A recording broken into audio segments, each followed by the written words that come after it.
परंतु पोलिसांनी तुमची फिर्याद घेण्याचे नाकारले तर त्यांच्याकडून कोणता गुन्हा होतो? तर आय-पी-सीच्या सेक्शन 166 प्रमाणे त्यांच्याकडून असा गुन्हा होत असतो. त्याचबरोबर तक्रारदाराने त्या तक्रारीवरती सही देण्याचे नाकारले तर त्याच्याकडून सुद्धा गुन्हा होतो. सेक्शन 180 प्रमाणे गुन्हा होत असतो. आता सगळ्यात महत्त्वाचा प्रश्न निर्माण होतो आणि याबद्दलची माहिती प्रत्येकाला असणे आवश्यक आहे, की त्या तक्रारीमध्ये कोणत्या गोष्टींचा समावेश असणे आवश्यक आहे.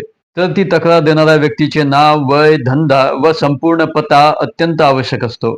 त्याचबरोबर त्या गुन्ह्यामध्ये ती व्यक्ती स्वतः साक्षीदार आहे की फिर्यादी आहे हे सुद्धा समजून घेणे महत्त्वाचे आहे. त्यानंतर तो गुन्हा घडल्याची वेळ, तारीख व ठिकाण, गुन्ह्याचे स्वरूप व त्याचे परिणाम. ज्या व्यक्तीविरुद्ध हा गुन्हा घडलेला असेल म्हणजे ज्याच्यासोबत ही घटना घडलेली असेल, तो इसम, आरोपी किंवा तिथे हजर असलेले व्यक्ती काही बोलले का? त्यांच्यामध्ये कोणते बोलणे झाले? त्यांची बोलण्याची भाषा कोणती होती? त्यांनी कोणती शब्द वापरले? त्यानंतर आरोपीचं नाव, त्याचं अंदाजी वय, तो काय करतो? जर हे माहिती नसेल तर त्याचे वर्णन, साक्षीदारांची नावं व त्यांची वर्णन.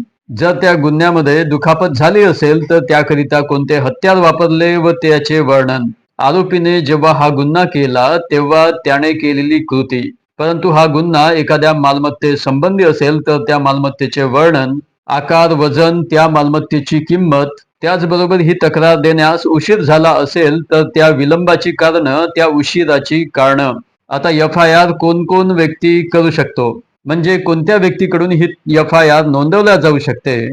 तर यामध्ये फिर्यादी स्वतः पोलीस स्टेशनला जाऊन फिर्याद देऊ शकतो. पोस्टाने अर्ज करून फिर्याद देता येते. पोस्टाने खोटी सही करून खोटे नाव देऊन सुद्धा ही फिर्याद देता येते. त्याचबरोबर फोन करून सुद्धा ही माहिती, ही तक्रार देता येते.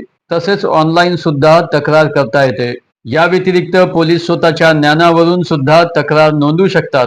त्यानंतर आरोपी मार्फत सुद्धा तक्रार मिळू शकते. आता मी शेवटी जे म्हटलं की आरोपी सुद्धा खबर देऊ शकतो, म्हणजे तक्रार देऊ शकतो, एफ-आय-आर करू शकतो. वास्तविक आरोपीने दिलेली खबर म्हणजे हा कबुली जबाब म्हणून ग्राह्य धरला जात नाही.